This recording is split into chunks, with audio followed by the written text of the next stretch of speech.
ഞാൻ നുണ പറയാറില്ല, വീട്ടിൽ ഉത്തരവാദിത്തങ്ങളൊക്കെ ചെയ്യുന്ന ആളാണ്. എന്നിട്ടും എൻ്റെ ദാമ്പത്യ ജീവിതം കുളം, എൻ്റെ കുടുംബജീവിതം കുളം. നമ്മുടെ വിചാരം എന്താണെന്ന് വെച്ച് കഴിഞ്ഞാൽ, ലോകം നമ്മളോട് പറയുക കുറച്ച് പാപമൊന്നും ചെയ്യാണ്ടിരിക്കുക, ആരെയും കൊല്ലരുത്, തല്ലരുത്, ആരെയും മെക്കെട്ട് കയറരുത്, ഇതൊക്കെ ചെയ്തു കഴിഞ്ഞാൽ നന്നായിട്ട് ജീവിക്കുക, ഇതാണ് നല്ല ജീവിതം. ഇവിടെയാണ് നമ്മൾ മനസ്സിലാക്കേണ്ടത്, നമ്മുടെ വിളി വിശുദ്ധിയാണ്. വിശുദ്ധി എന്ന് പറയുമ്പോൾ നമ്മൾ മനസ്സിലാക്കണം, ലോകം വിശുദ്ധീനെ കാണുന്ന പോലെയല്ല നമ്മൾ കാണുന്നത്. വിശുദ്ധിയെക്കുറിച്ച് വിശുദ്ധ കൊച്ചുത്രേസ്യയും വിശുദ്ധ അമ്മത്രേസ്യയും നമ്മളെ സഭ പഠിപ്പിക്കുകയാണ്. പാപങ്ങളുടെ രാഹിത്യത്തിലോ പുണ്യങ്ങളുടെ സമ്പാദ്യത്തിലോ അല്ല വിശുദ്ധി അടങ്ങിയിരിക്കുന്നത്. കുറച്ച് പാപം ചെയ്യാതിരിക്കുന്നതോ കുറച്ച് പുണ്യപ്രവൃത്തി ചെയ്യുന്നതോ അല്ല വിശുദ്ധി. പിന്നെന്താ വിശുദ്ധി? നിങ്ങളെക്കുറിച്ചുള്ള, നിങ്ങളുടെ വിവാഹ ജീവിതത്തെക്കുറിച്ചുള്ള, നിങ്ങളുടെ കുടുംബജീവിതത്തെക്കുറിച്ചുള്ള ദൈവഹിതം നിറവേറ്റുന്നതിൻ്റെ പേരാണ് വിശുദ്ധി. ഹല്ലേലൂയ.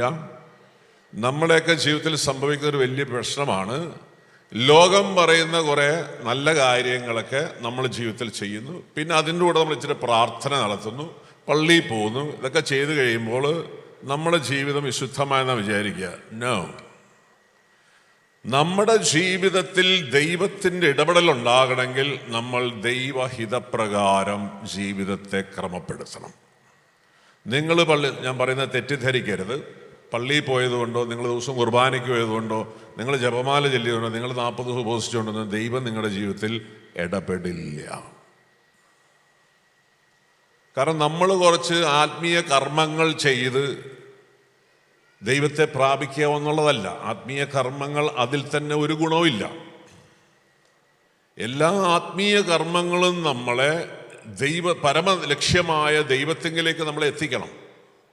നമ്മുടെ ആത്മീയ ജീവിതത്തിൻ്റെ പരമമായ ലക്ഷ്യം ദൈവത്തെ പ്രാപിക്കുക എന്നതാണ്. അപ്പോൾ ഈ ദൈവത്തെ പ്രാപിക്കണമെന്നുണ്ടെങ്കിൽ നമ്മുടെ ജീവിതത്തിൽ ദൈവവിശുദ്ധി ഉണ്ടാവണം. വിശുദ്ധി കൂടാതെ ദൈവത്തെ പ്രാപിക്കുക സാധ്യമല്ല. അപ്പോൾ വിശുദ്ധി എന്ന് പറയുന്നത് എൻ്റെ ജീവിതത്തിൻ്റെ എല്ലാ ലക്ഷ്യങ്ങളെയും എൻ്റെ ജീവിതത്തിൻ്റെ എല്ലാ ഉദ്ദേശങ്ങളെയും ദൈവീകമാക്കുന്നതിൻ്റെ പേരാണ് വിശുദ്ധി എന്ന് പറയുന്നത്. നമ്മുടെ ജീവിതത്തിൻ്റെ ഉദ്ദേശം എന്താ? ദൈവഹിതം നിർവഹിക്കുക. നമ്മുടെ ജീവിതത്തിൻ്റെ ലക്ഷ്യം എന്താ? ദൈവത്തെ പ്രാപിക്കുക. അപ്പം എൻ്റെ ജീവിതത്തിൻ്റെ ലക്ഷ്യവും എൻ്റെ ജീവിതത്തിൻ്റെ ഉദ്ദേശവും ദൈവീകമാക്കുമ്പോഴാണ് വിശുദ്ധിയാവുള്ളൂ.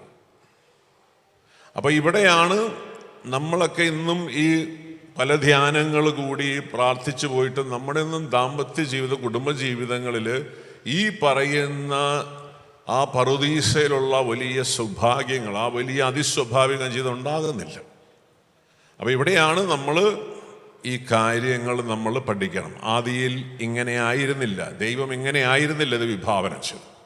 അപ്പോൾ നമ്മൾ പലപ്പോഴും നമ്മളൊക്കെ ഇപ്പോഴും ഈ നുണ ജീവിതത്തിൽ പ്രാവർത്തികമാക്കുക. നുണയ്ക്ക് നമ്മളുടെ ശരീരത്തെ, മനസ്സിനെ, ആത്മാവിനെ, നമ്മുടെ വ്യക്തിത്വത്തെ, നമ്മുടെ ജീവിത ലക്ഷ്യത്തെ തകർക്കാനുള്ള ശക്തിയുണ്ട്. ഹല്ലേലൂയ. നിങ്ങൾ ഏത് നുണ വിശ്വസിച്ച് ജീവിച്ചാലും അത് ഈ പറഞ്ഞ 5 മേഖലകൾ നിങ്ങളെ തകർക്കും. എന്നിട്ട് നമ്മൾ പറയുകയാണ്, ഞാൻ ഇത്രയൊക്കെ പ്രാർത്ഥിച്ചിട്ട് ഇത്രയൊക്കെ പള്ളിയിൽ പോയിട്ട് എന്താണ്, എല്ലാ ദിവസവും ദുരിതവും ദുഃഖവും പ്രയാസവും കഷ്ടപ്പാടാണ്. അപ്പം ഇവിടെയാണ് നമ്മൾ മനസ്സിലാക്കേണ്ടത്. ഈശോ വന്നിട്ട് പറയാണ്, നിങ്ങൾ സത്യം അറിയുകയും സത്യം നിങ്ങളെ സ്വതന്ത്രരാക്കും. ഈ അടിമത്തത്തിൽ നിന്ന് സ്വാതന്ത്ര്യം പ്രാപിക്കണം. പ്രിയമുള്ളവരെ, നമ്മൾ ഞാൻ ഇന്നലെ പറഞ്ഞതുപോലെ വലിയ ദൈവാനുഗ്രഹത്തിൻ്റെ വാതിൽക്കലാണ് നിൽക്കുന്നത്. ഈശോ ഈ സത്യം നമുക്ക് വെളിപ്പെടുത്തി തരുമ്പോൾ എന്തിനാണ് ഈ സത്യങ്ങൾ നമ്മൾ അറിയുന്നതെന്നുള്ള വളരെ പ്രധാനപ്പെട്ട കാര്യം. ഞാൻ ഇൻ ദ ബിഗിനിങ് കോൺഫറൻസ് ഒക്കെ കൂടി, മനോഹരമായിരിക്കുന്നു, നമ്മളൊക്കെ കേൾക്കാത്ത കുറേ കാര്യങ്ങളൊക്കെയാണ് ഇവിടെ അറിഞ്ഞത്. എല്ലാം മനോഹരമായിരിക്കുന്നവർ നാട്ടുകാരോട് ഇത് പോയി പറയാൻ വേണ്ടിയിട്ടല്ല. എനിക്ക് നിങ്ങളെക്കാൾ കുറേ കൂടി അറിവുണ്ട്, ജ്ഞാനമുണ്ട്, കഴിവുണ്ട് എന്ന് അറിയിക്കാൻ വേണ്ടിയിട്ടല്ല ദൈവം നമ്മളോട് ഈ സത്യങ്ങൾ വെളിപ്പെടുത്തുന്നത്. Praise the Lord, hallelujah. പിന്നെ എന്തിനാണിത് വെളിപ്പെടുത്തുന്നത്? കാർഡിനൽ ന്യൂമാൻ, അതുപോലെ ബെനഡിക്റ്റ് 16 മാർപ്പാപ്പ, ഇവരൊക്കെ നമ്മളെ പഠിപ്പിക്കുന്നൊരു കാര്യമുണ്ട്. എന്തിനാണ് ദൈവം നമുക്ക് ഈ സത്യം വെളിപ്പെടുത്തുന്നത് വെച്ച് പറഞ്ഞു കഴിഞ്ഞാൽ, the truth is more than a mental agreement to a concept called truth. അതായത് ചില കാര്യങ്ങൾ ഇതൊക്കെയാണല്ലേ സത്യം, ഞാനൊക്കെ കുറെ കാര്യങ്ങൾ മനസ്സിലാക്കിയിരുന്നത് തെറ്റായിരുന്നു, ഇങ്ങനെയൊക്കെയാണ് സത്യം എന്നുള്ള ഒരു മാനസിക ഒരവസ്ഥയിലേക്ക്, അല്ലെങ്കിൽ ചില കാര്യങ്ങൾ തെറ്റായിരുന്നു, ഞാൻ നയിച്ചിരുന്ന വഴികൾ അല്ലെങ്കിൽ എൻ്റെ അറിവുകൾ തെറ്റായിരുന്നു, ഇതൊക്കെയാണ് സത്യം എന്നുള്ള ഒരു മെൻ്റൽ അവസ്ഥയിലേക്ക് വരാൻ വേണ്ടിയിട്ടല്ല ദൈവം നമ്മുടെ മുമ്പിൽ സത്യം വെളിപ്പെടുത്തുന്നത്. പ്രത്യുത it is a heartfelt yes to a way of life.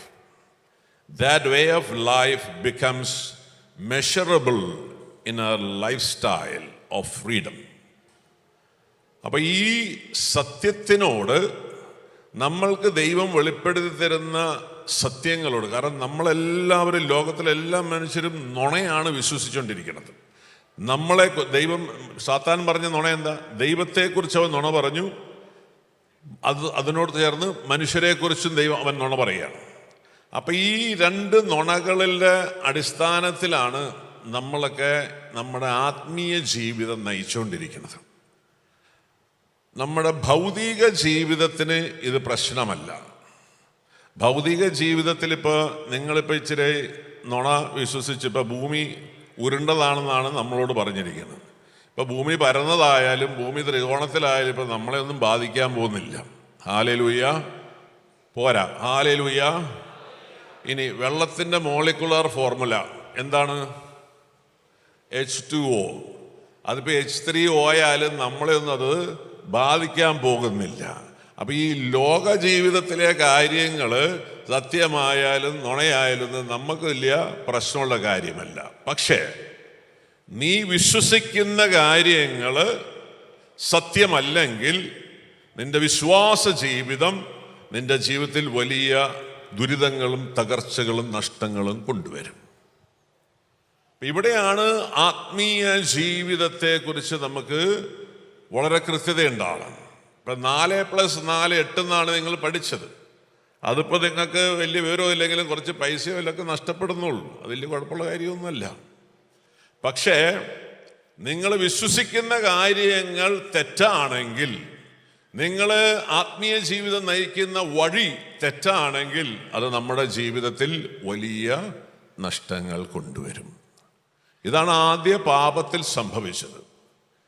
ദൈവം മനുഷ്യനെ സൃഷ്ടിച്ച എല്ലാ സൗഭാഗ്യങ്ങളുടെ നടുവിൽ അവനെ നിർത്തി, അവനെല്ലാ അധികാരങ്ങളും കൊടുത്ത് തന്നെ പോലെ, അതായത് ദൈവത്തിലുള്ള, എന്തിനാ ദൈവം നമ്മളെ സൃഷ്ടിച്ചതെന്നറിയാവോ? To become a powerful expression of God in this world. ഈ ലോകത്തിൽ അരൂപിയായ ദൈവത്തിന് ഈ ലോകത്തിൽ ദൃശ്യമാക്കുക. ഇതാണ് മനുഷ്യനെ ദൈവം സൃഷ്ടിച്ചതിൻ്റെ ആത്യന്തികമായ ഉദ്ദേശവും ലക്ഷ്യവും. ഹല്ലേലൂയ. അതുകൊണ്ട് പറയാം, നീ ലോകത്തിൻ്റെ വെളിച്ചമാണ്, നീ ഭൂമിയുടെ ഉപ്പാണ്. അപ്പോ നീ മലമുകളിൽ പണിത പട്ടണം പോലെയാണ്. അപ്പോ ഈ വെളിച്ചവും ഉപ്പും ആകണം. ഈ വെളിച്ചവുപ്പിന്റെ ഉദ്ദേശം എന്താ? ഈ ലോകത്തിലെ ഇരുട്ട് മാറ്റുക, ഈ ലോകത്തിലെ നശിച്ചുകൊണ്ടിരിക്കുന്ന, ജീർണിച്ചുകൊണ്ടിരിക്കുന്ന പലതിനെയും റിസ്റ്റോർ ചെയ്യുക. ഇതൊക്കെയാണ് ഉപ്പിന്റെ വെളിച്ചത്തിന്റെ ഉദ്ദേശം. അപ്പോൾ നമ്മൾ ഈ ഭൂമിയിൽ ദൈവത്തിൻ്റെ ശക്തമായ പ്രതിരൂപങ്ങളായി, പവർഫുൾ എക്സ്പ്രഷൻസായി മാറാൻ സൃഷ്ടിക്കപ്പെട്ട ക്രിസ്ത്യാനി എന്ന് നമ്മുടെ അവസ്ഥ എന്താ? ഇത്രമാത്രം അവഹേളിക്കപ്പെടുന്ന, നിന്ദിക്കപ്പെടുന്ന, ദുരിതങ്ങളും കഷ്ടപ്പാടുകളും അനുഭവിക്കുന്ന ഒരു സമൂഹം വേറെ ഉണ്ടോ? എന്തുകൊണ്ടാണ് നമ്മൾ ഇത്രമാത്രം എല്ലാ തലങ്ങളിലും ആത്മീയ, ദാമ്പത്യ, കുടുംബ, സാമൂഹിക, അല്ലെങ്കിൽ രാഷ്ട്രീയപരമായിട്ട്, അല്ലെങ്കിൽ സാമ്പത്തികപരമായ എല്ലാ മേഖലകളിലും നമ്മൾ പിന്നോക്കം കിടക്കുകയാണ്. എന്നാൽ മറ്റ് സമുദായങ്ങളെ സംബന്ധിച്ച്, മറ്റ് മതസ്ഥരെ സംബന്ധിച്ച് അവർക്ക് വലിയ പ്രശ്നമില്ല. കാരണം എന്താണെന്ന് വെച്ച് കഴിഞ്ഞാൽ അവർക്കൊന്നും ഈ സത്യം അറിഞ്ഞുകൂടാ, അവരോട് ഈ സത്യം വെളിപ്പെടുത്തിയിട്ടില്ല. അപ്പോൾ അവർ ഈ സത്യം അറിയാത്തിടത്തോളം കാലം അവരെങ്ങനെ ജീവിച്ചാൽ അവർക്കത് ബാധകമല്ല. പക്ഷേ സത്യം വെളിപ്പെടുത്തി തന്ന നീ ആ സത്യത്തെ ഹൃദയപൂർവ്വം സ്വീകരിച്ച് അത് നിന്റെ ജീവിതത്തിൽ നീ പ്രാവർത്തികമാക്കുന്നില്ല എങ്കിൽ നീ അങ്ങനെ ഒരു സത്യം അറിഞ്ഞതുകൊണ്ട് നിനക്ക് യാതൊരു ഗുണവും നിന്റെ ജീവിതത്തിൽ ഉണ്ടാവില്ല. മാത്രമല്ല, നീ ആ നുണയിൽ ജീവിക്കുകയും ചെയ്യും. അപ്പം നീ ജീവിക്കുന്നത് നുണയിലാണ് ജീവിക്കുന്നതെങ്കിൽ ആ നുണയ്ക്ക് നിന്റെ ജീവിതത്തിൽ നീ ജീവിക്കുന്നിടത്തോളം കാലം ഈ പറഞ്ഞ ആത്മീയ, മാനസിക, ശാരീരിക നിന്റെ അടിസ്ഥാന അസ്തിത്വത്തിലും നിന്നെക്കുറിച്ചുള്ള ദൈവിക പദ്ധതിയിലും നാശങ്ങൾ ഉണ്ടാക്കാൻ എപ്പോഴും അതിന് ശക്തിയുണ്ട്. It is A poison. നുണ ഒരു വിഷമാണ്. ഈ വിഷത്തിന് നിന്റെ ശരീരത്തെ, മനസ്സിനെ, ആത്മാവിനെ, നിന്റെ അസ്തിത്വത്തെ, നിന്റെ വ്യക്തിത്വത്തെ, അല്ലെങ്കിൽ നമ്മളെ ഐഡന്റിറ്റി എന്ന് പറയും. നമ്മൾ ദൈവത്തിൻ്റെ മക്കളാ. ഈ ഐഡന്റിറ്റീനെയും നിന്നെക്കുറിച്ചുള്ള ദൈവത്തിൻ്റെ പദ്ധതിയെയും നശിപ്പിക്കുവാൻ ഈ വിഷത്തിന് ശക്തിയുണ്ട്. അപ്പം അതുകൊണ്ട് നമ്മൾ എന്തെങ്കിലും വിശ്വസിച്ചുകൊണ്ട് ആത്മീയ ജീവിതം നയിച്ചാലൊന്നും നമ്മുടെ ജീവിതത്തിൽ ഈ പറഞ്ഞ ദൈവത്തിൻ്റെ അനുഗ്രഹവും ദൈവത്തിൻ്റെ കൃപയും ലഭിക്കത്തില്ല. നമ്മളിപ്പോഴും മനസ്സിലാക്കേണ്ട ഒരു കാര്യമാണ്, നമ്മളെല്ലാ ദിവസവും പള്ളിയിൽ പോകുന്നു, പ്രാർത്ഥിക്കുന്നു, ധ്യാനം കൂടുന്നു, കുമ്പസാരിക്കുന്നു, നോയമ്പ് നോക്കുന്നു. ഇതെല്ലാം ചെയ്തിട്ട് ഞാൻ എപ്പോഴും ഈ ലോകത്തിലെ എല്ലാ ക്രിസ്ത്യാനികളെയും 25 വർഷമായിട്ട് വെല്ലുവിളിക്കുന്നതാണ്, ഇന്നും വെല്ലുവിളിക്കുകയാണ്. നിങ്ങൾ ഇത്രയും പരിപാടി ചെയ്തിട്ട് ഇതൊന്നും ചെയ്യാത്ത ഒരു ഹൈന്ദവനിൽ നിന്നും ഒരു മുസ്ലിമിൽ നിന്നും നിങ്ങൾക്ക് എന്തെങ്കിലും വ്യത്യാസമോ ഗുണമോ ഉണ്ടെങ്കിൽ നിങ്ങൾക്ക് കൈപൊക്കാം. നിങ്ങളൊരു ക്രിസ്ത്യാനി ആയതുകൊണ്ട്, നിങ്ങൾ എല്ലാ ദിവസവും പള്ളിയിൽ പോകുന്നത് കൊണ്ട്, നിങ്ങൾ ധ്യാനം കൂടുന്നത് കൊണ്ട്, നിങ്ങൾ ജപമാല ചെല്ലുന്നത് കൊണ്ട്, നിങ്ങൾ നോയമ്പ് ആചരിക്കുന്നത് കൊണ്ട്, നിങ്ങൾ കുമ്പസാരിക്കുന്നത് കൊണ്ട്, ഇതൊന്നും ചെയ്യാത്ത ഒരു അക്രൈസ്തവനിൽ നിന്നും നിങ്ങളുടെ ജീവിതത്തിലോ കുടുംബത്തിലോ എന്തെങ്കിലും ബെനിഫിറ്റ് ഉണ്ടെങ്കിൽ ഞാൻ ഈ സുവിശേഷ വേല നിർത്തി നിങ്ങൾ പറയുന്ന പണിക്ക് വരാൻ തയ്യാറാണ്. ആരെ ഞാൻ ചാലഞ്ച് ചെയ്യാം. ആർക്കെങ്കിലും എന്തെങ്കിലും ഗുണമുണ്ടെങ്കിൽ പറയാം. ഒരു ഗുണമുണ്ടാവില്ല. പിന്നെ ഗുണമുണ്ട്. എന്താണ്? കുറച്ച് സമ്പത്ത്, കുറച്ച് അധികാരം, സ്ഥാനമാനങ്ങൾ, ലോകത്തിൻ്റെ കുറച്ച് കയ്യടി. ലോകം നിങ്ങൾ ചിലപ്പോൾ വരുമ്പോൾ എഴുന്നേറ്റ് നിൽക്കുകയായിരിക്കും. നിങ്ങൾ ഡോക്ടർ ആയതുകൊണ്ട് എഴുന്നേറ്റ് നിൽക്കുകയായിരിക്കും. ചിലപ്പോൾ നിങ്ങൾ മന്ത്രി ആയതുകൊണ്ട് നിങ്ങളെ വണങ്ങുകയായിരിക്കും. നിങ്ങളൊരു ജഡ്ജി ആയതുകൊണ്ട് ചിലപ്പോൾ നിങ്ങളെ സല്യൂട്ട് അടിക്കുകയായിരിക്കും. ഇങ്ങനെ കുറച്ച് സമ്പത്ത്, കുറച്ച് സ്ഥാനമാനങ്ങൾ, ലോകത്തിലെ കുറച്ച് പ്രശസ്തി, പിന്നെ കുറച്ച് മക്കൾ, പിന്നെ കുറച്ച് സ്വസ്ഥമായ ഈ അന്തരീക്ഷ കാലാവസ്ഥ. ഇങ്ങനെ 5 കാര്യങ്ങളാണ്. ഈ 5 കാര്യങ്ങളാണ് നമുക്ക് കിട്ടുള്ളൂ. ഇതിൻ്റെ അപ്പുറത്തൊന്നും കിട്ടുന്നില്ല. ഈ 5 കാര്യങ്ങൾ ഈ ലോകത്തിൻ്റെ ദേവൻ, അതായത് സാത്താൻ, തന്നെ സേവിക്കുന്നവർക്ക് കൊടുക്കുന്ന കാര്യമാണ്. അതുകൊണ്ട് തന്നെ ഈ ലോകത്തിലെ മറ്റു മതത്തിലുള്ളവര് അവർ സേവിക്കുന്ന ആരെയാണ് യഥാർത്ഥത്തിൽ? അവർ സത്യദൈവത്തെ അല്ല അവർ സ്നേഹിക്കുന്നത്. അവരറിഞ്ഞിട്ടില്ല. അവർ സേവിക്കുന്നതെല്ലാം ഈ ലോകത്തിലെ ദേവനെയാണ്. അവരെന്തിനാ ലോകത്തിലെ ദേവനെ സേവിക്കുന്നത്? 5 കാര്യങ്ങൾക്ക് വേണ്ടിയിട്ടാണ്. സമ്പത്ത്, സ്ഥാനമാനം, അധികാരം, പ്രശസ്തി, കുഞ്ഞുങ്ങൾ അല്ലെങ്കിൽ കന്നുകാലികളുടെ പെരുപ്പം, അല്ലെങ്കിൽ ധാന്യങ്ങളുടെ വിളവ്, നല്ല കാലാവസ്ഥ. ഇത്രയും കാര്യങ്ങൾക്ക് വേണ്ടിയാണ് ഈ ലോകത്തിലെ മനുഷ്യരെല്ലാം ദൈവങ്ങളെ പുറകെ നടക്കുന്നത്. ഈ കാര്യങ്ങൾ ഈ ലോകത്തിൻ്റെ ദേവൻ അവർക്ക് കൊടുക്കും. ഇതാണ് ഈജിപ്തിൽ സംഭവിച്ചിരുന്നത്. ദൈവം ഈജിപ്തിൽ നിന്ന് ഇസ്രായേൽ ജനത്തിനെ പുറത്തു കൊണ്ടുവരുമ്പോൾ എന്തൊക്കെ അവിടെ നടത്തി നമ്മൾ കാണണം. ഈജിപ്തുകാർ ആരാധിച്ചിരുന്ന എല്ലാ ദൈവസങ്കല്പങ്ങളെയും ദൈവം തകർത്ത് കളഞ്ഞു. എന്തിനാണ് ഈജിപ്തുകാർ ഈ ദൈവങ്ങളെ ആരാധിച്ചിരുന്നത്? ഈ 5 കാര്യങ്ങൾക്ക് വേണ്ടിയിട്ടാണ്. സമ്പത്ത്, അധികാരം, സ്ഥാനമാനം അല്ലെങ്കിൽ പ്രശസ്തി, കന്നുകാലികൾ, വിളവ്, കൃഷി വിളവ്, നല്ല കാലാവസ്ഥ, ഇത്തരം കാര്യങ്ങൾക്ക് വേണ്ടിയിട്ടാണ് അവരുടെ ദൈവങ്ങളെ ആരാധിച്ചിരുന്നത്. ഇത് ഈ ലോകത്തിൻ്റെ ദേവൻ അവർക്ക് കൊടുത്തിരുന്നു. എന്നാൽ ഒരു സാധനം അവൻ പിടിച്ചു വെക്കും. എന്താണെന്നറിയാവോ? ഇത്രയും അനുഗ്രഹങ്ങൾ ഈ ലോകത്തിലെ ദൈവങ്ങൾ തരും. At the cost of your eternity. നിന്റെ ആത്മരക്ഷ അവർ പിടിച്ചു വെക്കും. എന്നിട്ട് ഈ കാര്യങ്ങൾ ഈ ലോകത്തിലെ ദൈവങ്ങൾ തരും. അതുകൊണ്ട് തന്നെ ഇസ്രായേൽ ജനം ഈജിപ്തിൽ നിന്ന് പുറത്തു വരുമ്പോൾ ദൈവം 10 മഹാമാരികൾ അയച്ചിട്ടാണ് അവിടുന്ന് വരുന്നത്. ഈ 10 മഹാമാരികൾ എന്താണെന്നറിയാവോ? ഈജിപ്തിലെ ദൈവങ്ങളായിരുന്നു. കാരണം ഇസ്രായേൽ ജനം 430 വർഷം ഈജിപ്തിൽ ജീവിച്ച് അവരും വിശ്വസിച്ചിരുന്നു ഇതൊക്കെയാണ് സേവിക്കേണ്ടത്, ഇതുങ്ങളെയൊക്കെയാണ് സേവിക്കേണ്ടത്. പ്രപഞ്ച ശക്തികളെ, ഇങ്ങനെ ദൈവം സൃഷ്ടിച്ച വസ്തുക്കളെ ആരാധിക്കാൻ തുടങ്ങി മനുഷ്യൻ. ഇതാണ് ഉത്ഭവ പാപത്തിൻ്റെ കാരണം. സൃഷ്ടാവിനേക്കാൾ ഉപരി സൃഷ്ടിയെ ആരാധിച്ചു മനുഷ്യൻ. അപ്പൊ ഈ സേവ തുടർന്നുകൊണ്ടിരിക്കുക. അപ്പൊ എങ്ങനെ ഈജിപ്തിലെ ഫറവോയും ആൾക്കാരെല്ലാം സൂര്യൻ അവരുടെ ദൈവമാണ്. ദൈവം അന്ധകാരം കൊണ്ടുവന്നു, സൂര്യനെ അടച്ചു കളഞ്ഞു. നൈൽ നദി അവരുടെ ദൈവമാണ്, അത് രക്തമാക്കി. കന്നുകാലികൾ അവരുടെ ദൈവങ്ങളായിരുന്നു, അതിനെ വ്രണമാക്കി. ഫറവോയുടെ മകൻ, മൂത്ത മകൻ ദൈവതുല്യനാണ്, അവനെ വധിച്ചു. അപ്പോൾ ദൈവം ഇങ്ങനെ 10 മഹാമാരികൾ വഴി ഈജിപ്തുകാർ ആരാധിച്ചിരുന്ന എല്ലാ ദൈവസങ്കല്പങ്ങളെയും തകർത്തു. എന്തിനാ തകർത്തത്? ഇസ്രായേൽ ജനത്തിനോട് പറയുകയാണ്, നിങ്ങൾ ഇവയെ ഒന്നിനെയും ആരാധിക്കാൻ പാടില്ല. ഹല്ലേലൂയ. പോരാ, ഹല്ലേലൂയ. അപ്പോൾ ഈജിപ്തിന്റെ അടിമത്തത്തിൽ നിന്നുള്ള വിമോചനം എന്ന് പറയുന്നത് വെറും രാഷ്ട്രീയപരമായിട്ടോ സാമൂഹ്യമായിട്ടോ വിമോചനമല്ല, അത് ആത്മീയമായിട്ടുള്ള വിമോചനം കൂടിയായിരുന്നു. പക്ഷേ ഇസ്രായേൽ ജനം ആ രക്ഷ സ്വന്തമാക്കിയില്ല. അതുകൊണ്ടാണ് അവർക്ക് വാഗ്ദാനം ചെയ്ത കനാൻ ദേശം അവർക്ക് സ്വന്തമാക്കാൻ പറ്റിയില്ല. കാരണം അവർ മരുഭൂമിയിൽ വെച്ച് ഈ ദൈവങ്ങളൊക്കെ പിന്നെ ആരാധിക്കാൻ തുടങ്ങി. കാള, പശു ഈജിപ്തുകാരെ ഏറ്റവും പ്രധാനപ്പെട്ട ദൈവങ്ങളിൽ ഒന്നാണ്. നിങ്ങളതിനെ ആരാധിക്കരുത്. അപ്പൊ ദൈവം ഇസ്രായേൽ ജനത്തിനെ ഈജിപ്തിൽ വെച്ച് ഫറവോയോട് പറയുന്നത്, മോശ എന്നിട്ട് എൻ്റെ ജനത്തിനെ വിടണം, ഇവിടുന്ന് പുറത്തു വിടണം. എന്തിനാണ്? ഞങ്ങൾക്ക് ദൈവത്തെ ആരാധിക്കണം. അതിന് നിങ്ങൾ എന്തിനാ ഇവിടുന്ന് പോകണം? ഞങ്ങൾക്ക് മരുഭൂമിയിൽ പോയാലേ ദൈവത്തെ ആരാധിക്കാൻ പറ്റുള്ളൂ. അപ്പൊ ഫറവോ 3-4 മഹാമാരി വന്നു കഴിഞ്ഞാൽ ഫറവോ പറഞ്ഞു, ഒരു കാര്യം ചെയ്യും, വലിയ പാടായാലോ നിങ്ങളെ കൊണ്ട്, ഒരു കാര്യം ചെയ്യും, നിങ്ങൾ ആ ഈജിപ്തിൽ എവിടെയെങ്കിലും സ്ഥലത്ത് പോയിട്ട് മൂലയ്ക്ക് പോയിട്ട് ആരാധിച്ചു. അപ്പോ മോശ പറഞ്ഞു, ഈജിപ്തിൽ വെച്ച് ആരാധിക്കാൻ പറ്റില്ല. കാരണം എന്താ? ഞങ്ങൾ ആരാധിക്കുന്ന, ഞങ്ങൾ ബലിയർപ്പിക്കുന്ന വസ്തുക്കൾ നിങ്ങൾക്ക് ദൈവങ്ങളാണ്.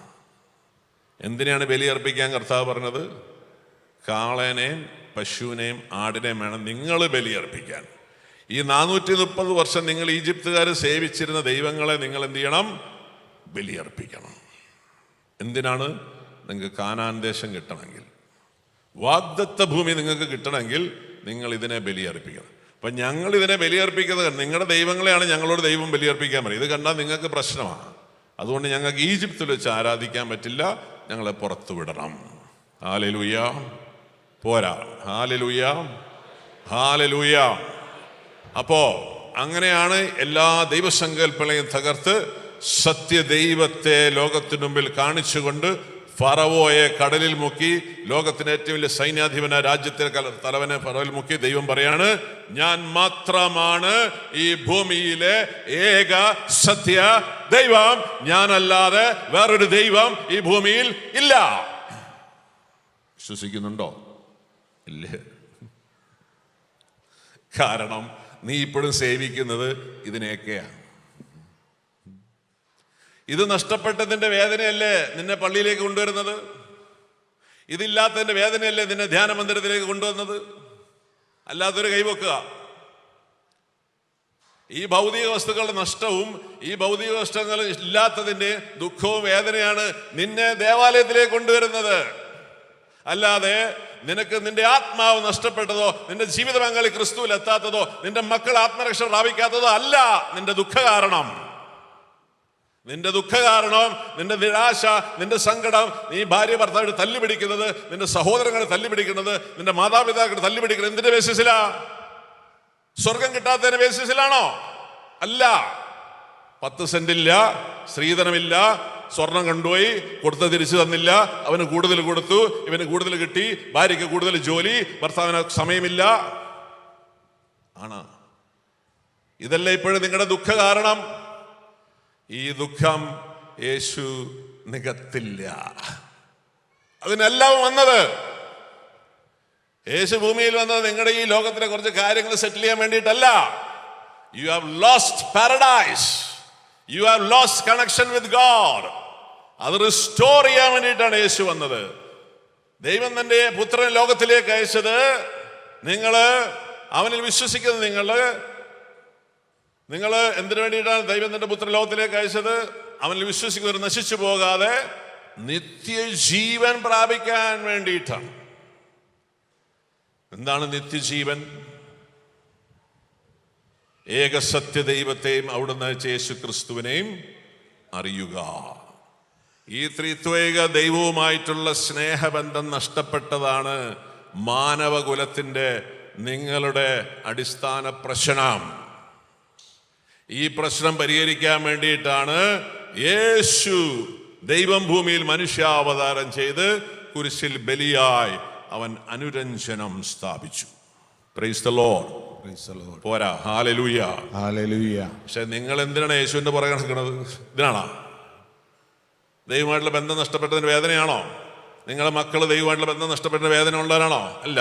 അവർക്ക് മാർക്കില്ല, അവർ പഠിക്കണില്ല, അവർ സ്കൂളിൽ പോകണില്ല, അവർ എൻട്രൻസ് എഴുതുന്നില്ല, അവരത് ചെയ്യുന്നില്ല, അവർ ജോലി ചെയ്യുന്നില്ല. പിന്നെ എൻ്റെ സമ്പത്ത് പോയി, എൻ്റെ ഭർത്താവ് എന്നെ സ്നേഹിക്കുന്നില്ല, അല്ലെങ്കിൽ എൻ്റെ താല്പര്യങ്ങൾ നോക്കുന്നില്ല. ഇങ്ങനെ നമ്മൾ ഈ ലോകത്തിലെ കുറേ കാര്യങ്ങളാണ് ഇപ്പോഴും നമ്മളെ ഭാരപ്പെടുത്തുന്നത്. ഇവിടെ മനസ്സാന്തരം ഉണ്ടാവണം.